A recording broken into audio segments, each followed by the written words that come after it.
Dunia terbangun dalam ketegangan ketika kabar serangan militer Amerika Serikat ke Venezuela menyebar dengan cepat melampaui Amerika Latin. Apa yang awalnya terdengar seperti konflik regional, dalam hitungan jam berubah menjadi peristiwa global yang menggetarkan stabilitas internasional. Asap membubung di Caracas, listrik padam di berbagai kawasan, suara pesawat tempur menggema di langit ibu kota, dan jutaan warga Venezuela terjebak dalam ketidakpastian.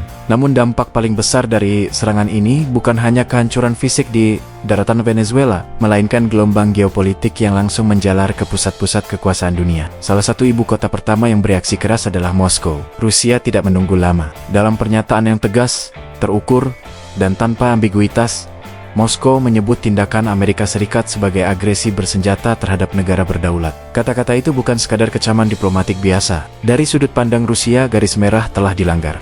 Serangan ini dinilai bukan insiden terisolasi, melainkan langkah berbahaya yang berpotensi mendorong eskalasi global keluar kendali. Di saat kekacauan mendalam melanda Caracas, perang lain sedang berlangsung dengan kecepatan yang sama cepatnya, yaitu perang diplomasi. Rusia bergerak dengan penuh perhitungan. Moskow menuduh Washington telah menyingkirkan diplomasi, rasionalitas, dan prediktabilitas, menggantikannya dengan logika kekuatan militer. Dalam pernyataannya, Rusia menegaskan bahwa tekanan bersenjata tidak akan pernah menjadi solusi atas krisis politik internal sebuah negara. Dialog, negosiasi, dan mekanisme internasional adalah satu-satunya jalan keluar yang sah. Bagi Rusia, Amerika Latin harus tetap menjadi zona damai. Kawasan ini, menurut Moskow, tidak boleh dijadikan medan uji kekuatan militer, kekuatan besar dunia. Venezuela, dalam pandangan Rusia, memiliki hak penuh untuk menentukan masa depannya sendiri tanpa campur tangan militer asing.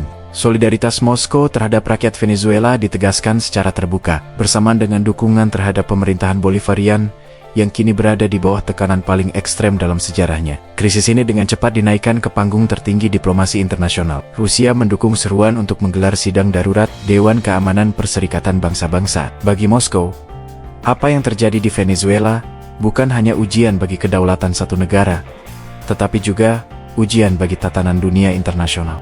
Apakah hukum internasional masih berlaku? Ataukah dunia telah kembali pada era ketika kekuatan militer menjadi penentu utama? Sementara itu, ketidakpastian di dalam Venezuela mencapai puncaknya. Pemerintah Venezuela mengakui bahwa selama berjam-jam mereka tidak mengetahui keberadaan Presiden Nicolás Maduro maupun ibu negara. Pengakuan ini muncul tak lama setelah Presiden Amerika Serikat Donald Trump menyatakan bahwa pasukan Amerika telah melancarkan serangan besar dan bahwa Maduro serta istrinya telah ditangkap dan dikeluarkan dari negara tersebut. Klaim ini langsung memicu kebingungan global, karena tidak ada konfirmasi independen yang dapat memverifikasinya. Di dalam negeri, Kementerian Pertahanan Venezuela bergerak cepat. Menteri Pertahanan Vladimir Padrino memerintahkan siaga penuh seluruh angkatan bersenjata. Pasukan diminta mempertahankan posisi strategis, melindungi instalasi vital, dan menunggu perintah presiden. Di jalan-jalan Caracas, tang-tang militer terlihat bergerak menuju pusat kekuasaan.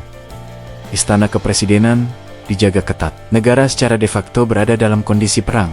Pemerintah Venezuela kemudian mengumumkan penerapan keadaan darurat nasional. Semua rencana pertahanan nasional diaktifkan. Presiden Maduro, menurut pernyataan resmi, telah mengarahkan implementasi penuh mekanisme pertahanan negara dengan kepatuhan ketat pada Konstitusi Republik Bolivarian Venezuela. Pemerintah menegaskan bahwa langkah ini diambil untuk melindungi hak-hak rakyat, memastikan fungsi lembaga negara tetap berjalan, dan mempertahankan kedaulatan nasional. Venezuela juga menegaskan haknya atas pembelaan diri sebagaimana diatur dalam pasal 51 Piagam Perserikatan Bangsa-Bangsa. Seruan disampaikan kepada negara-negara Amerika Latin, Karibia, dan komunitas internasional untuk menunjukkan solidaritas aktif menghadapi apa yang mereka sebut sebagai agresi imperialis. Dalam narasi resmi Caracas, konflik ini bukan sekadar serangan militer, melainkan pertempuran eksistensial melawan dominasi asing.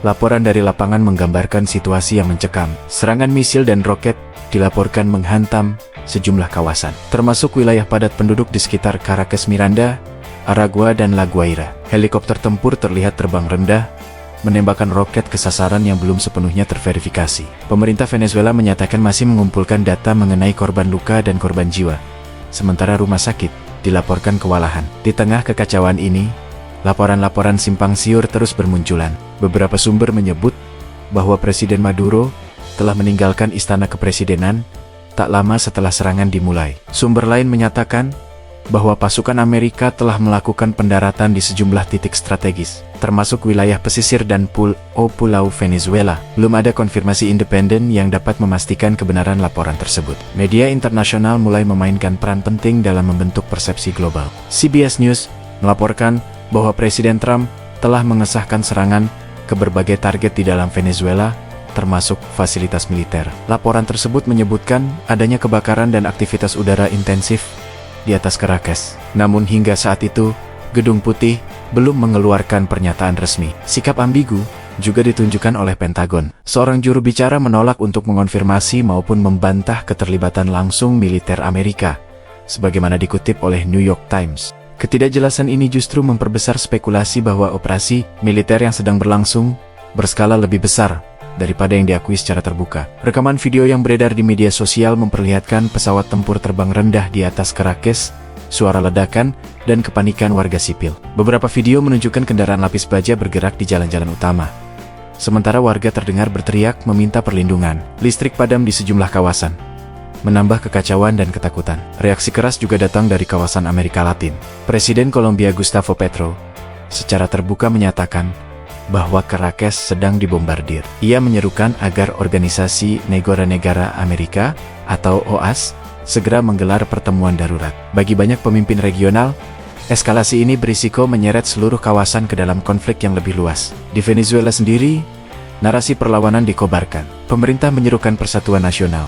Semangat perjuangan kembali dikaitkan dengan warisan Presiden Hugo Chávez yang selama hidupnya selalu menekankan kedaulatan dan perlawanan terhadap dominasi asing. Dalam pidato-pidato resmi, pemerintah menegaskan bahwa rakyat Venezuela tidak akan menyerah, apapun harga yang harus dibayar. Bagi Rusia, semua ini adalah sinyal bahaya yang jelas. Moskow memperingatkan bahwa konflik di Venezuela dapat menjadi pemicu ketegangan global yang jauh lebih besar. Jika prinsip kedaulatan negara diabaikan, maka tidak ada negara yang benar-benar aman.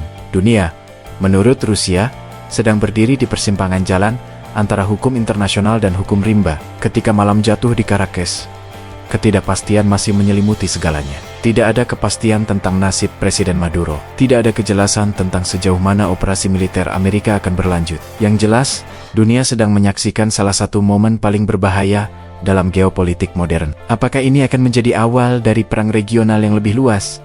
Atau bahkan konflik global antara kekuatan besar? Ataukah diplomasi pada detik-detik terakhir masih memiliki ruang untuk mencegah kehancuran yang lebih besar? Jawaban atas pertanyaan itu tidak hanya akan menentukan masa depan Venezuela, tetapi juga arah dunia dalam tahan-tahan yang akan datang. Dan saat suara pesawat masih menggema di langit Caracas, satu hal menjadi semakin jelas. Ini bukan lagi sekadar kisah satu negara. Ini adalah ujian bagi dunia.